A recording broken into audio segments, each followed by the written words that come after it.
good, people? Izzy Max here, back again for the final week of MDL Season 4. I got an exciting one for you. This one was really fun, and this is against Razz, which is one of the newer players to MDL, not new to draft. Really surprised with how he's been playing this season. So yeah, we'll go ahead and just jump right in.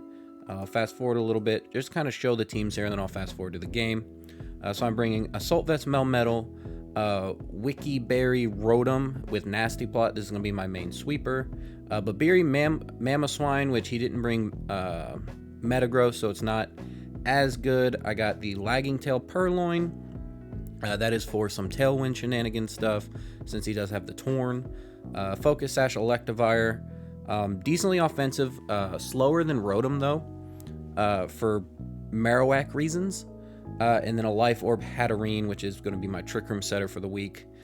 He's bringing Jellicent. This was Yachi Berry, Executor, Behem, Babiri, Grimmsnarl, Life Orb Torn, and then the Marowak. So we're going to go ahead and fast forward to the start of the game.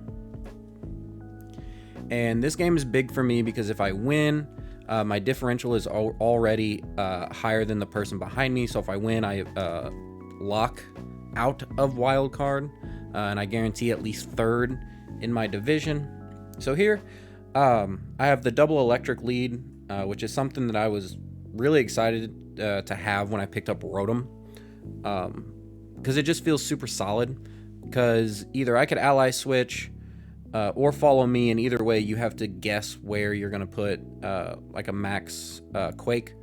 But here I'm feeling pretty confident that if he's going to set Tailwind, I'm just going to attack into the Tornadus and then just set my Nasty Plot. Seeing what he had on his team, I was almost for sure that this wasn't going to be like a Tailwind Prankster Tornadus.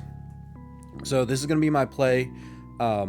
Everything's going to be slower than the Torn, so it's not a huge problem. But this does give me some information on the Grimmsnarl. And we do see the light screen, so that's honestly good. That's not a reflect. And this lets me know that he probably doesn't have Fake Out, because he's probably going to be carrying the double screens. Seeing that it is Life Orb, now I'm guessing that it's going to have Fake Tears. And then usually you want to tech an attacking move in there. So I'm not expecting Fake Out anymore, which does inform my plays for game 2.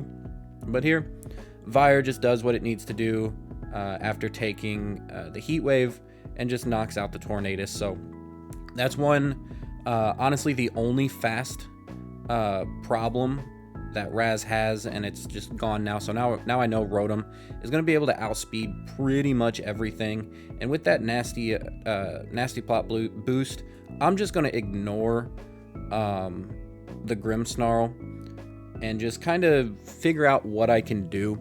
So this is a big turn because I'm thinking, okay, he's probably going to want to try to set Trick Room, but it's not going to be possible, so maybe he maxes it. This is really his only answer to Rotom.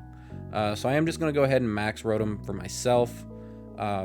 This is where we find out that the Grimmsnarl does in fact have Fake Tears, just in case we weren't targeting it or something. Maybe he was thinking I was going for a follow me. But there is the Fake Tears, goes right into Rotom. And at +2, I'm just going to max Darkness. Now, it's not going to lower the defense, which, if Matt's watching, that's why I wanted the Shadow Ball instead of the Dark Pulse. Because Rotom is tech to be faster than everything. But there's that, and then the Ice Punch here reveals the Yachi, but the Execute is already low enough to where it's not really going to matter. So Vire here now has 2 kills in its offensive supporting role. And you just love to see it. Electivire actually ends up being one of my kill leaders for the season, which is honestly funny because it's always ran follow me. But next out just comes the Jellicent, and now I'm in a position where, all right, let's go for differential. I need to preserve as much as possible. My differential honestly is through the roof, so the guys above me can't really catch it, but they are a game up. And in the match, I didn't realize how that I was actually ahead of the person below me. So here we do just see the other screen, and this does just tell me Fake Out is probably not on this set. But the Max Lightning is just going to KO the Jellicent. He doesn't max it, which honestly I don't blame him. Just wasting the time on the animation. This was going to kill anyway. And even if it didn't, I was doubling up. So the Jellicent goes down. We don't see the Electric Berry, which is honestly huge.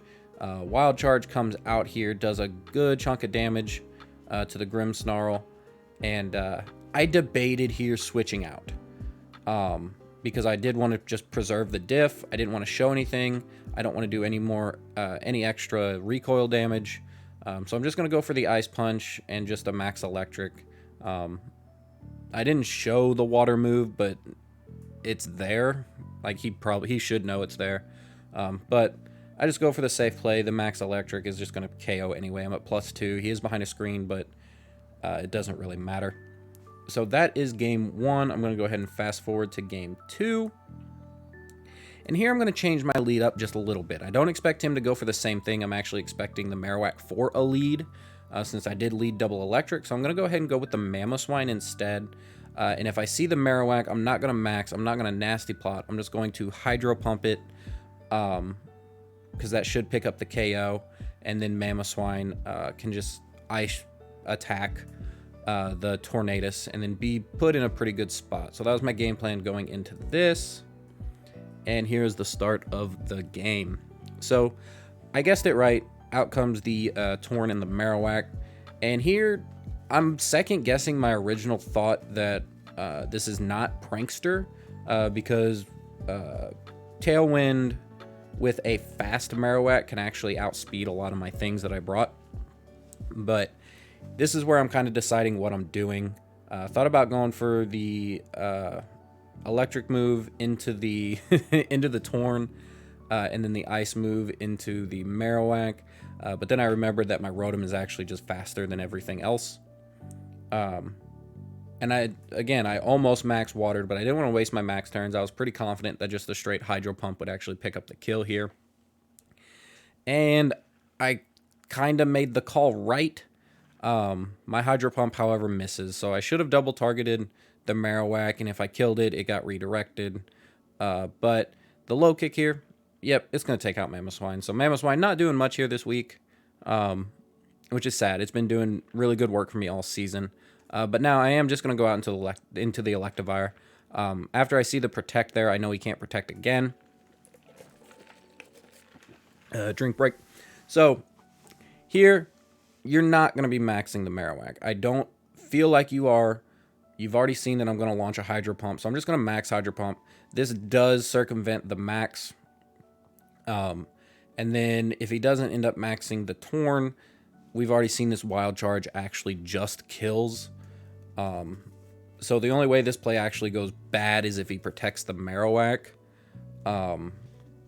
which is a very high possibility. I'm excited to watch his side to see kind of what his thought was. Game 2 is definitely way better than game 1.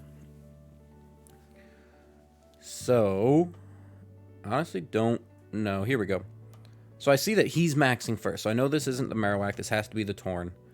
And for like game 3 info, I now 100% believe this is not Prankster offensive.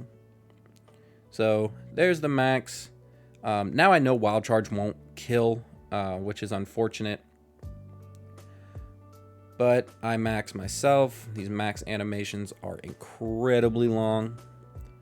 I love the max format, but I am going to be glad when these animations aren't a thing anymore. So, Big Rotom, once again, coming out. This is the first time I've used it since I got it. So, good on it, I guess. The Airstream comes out. This is resisted, but it does half. So that was a crit. That's very unfortunate for future calcs. And you see the speed boost. I'm hoping for some reason I didn't mess up, and I didn't. The Marowak is still slower. So the Geyser goes out. It's going to kill the Marowak, which, thank God. Marowak honestly could have given me some problems. That crit 100% didn't matter. and down it goes, and the wild shard comes out and does really good damage. If I was able to get terrain up, it would have killed, surprisingly. Electivire is so good. It's been one of my favorite mons this season, and not even for its follow me support. It's just been really good at everything. It's one of those sleeper mons that is usually tiered kind of low, but it's 124 attack stat, really good coverage, 90 special stat, which I haven't used, but is very usable. It gets access to things like Helping Hand. So not just because I have this is a mythical transfer league that I can use follow me. I genuinely have faith in this mon now, more than I had before. But he does just bring out the Grimmsnarl. Shout out to Wakeman. And I know this Grimmsnarl can't attack. I'm confident it doesn't have Fake Out. So I need to circumvent as much damage off of my Rotom now as possible because of the crit. So follow me. We are just going to see the fake tears come out. So Electivire is more than likely dead. Which is fine, but it puts me in a weird position because I don't have a nasty plot up. So Electivire dies here. And I'm just going to Max Lightning into the Tornadus. This is where I kind of second guess my play after like a second viewing. And you'll kind of see why. The Tornadus was already super, super low. And the Grimmsnarl has fake tears. So I maybe could have left it alone and taken out the Grimmsnarl, but I know the Grimm can't attack. So it's basically a 2v1 with fake tears no matter what. So it's a hard choice. Looking back, I probably would have killed just the Grimmsnarl. But out comes the Executor, and I have AV Melmetal. This is where I am very confident. He does frisk my Assault Vest, so that does give him some information. And here, I make another kind of bad play. This is where I should have just double Iron Bashed the Grimmsnarl, taken it out because my Rotom's going to go down anyway here.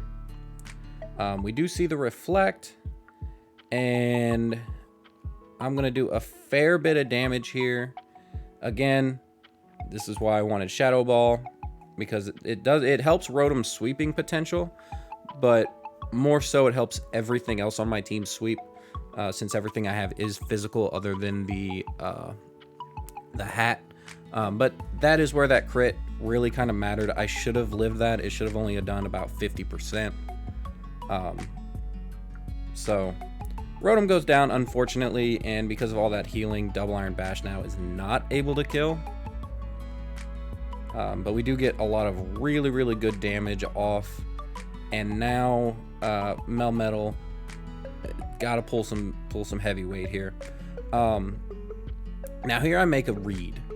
I'm thinking to myself, okay, I'm gonna get fake tears anyway, and then I'm gonna get fake tears again if I actually throw an attack off into this Executor.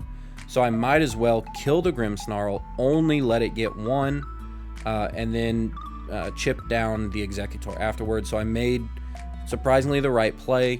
The Executor does just end up protecting, so this turns out really, really well. I just thought this was the most optimal play, and it turns out it was. This crit doesn't matter. I was going to two-shot anyway, because that's through Wiki, and I almost killed, or through Babiri. So down goes the Grimmsnarl. Now, this is where I'm not quite for sure, because we've only seen Giga Drain and Protect. I don't know what other moves. I'm guessing maybe Trick Room, but you also have the Jellicent. So I'm not quite 100% sure what he has on this thing.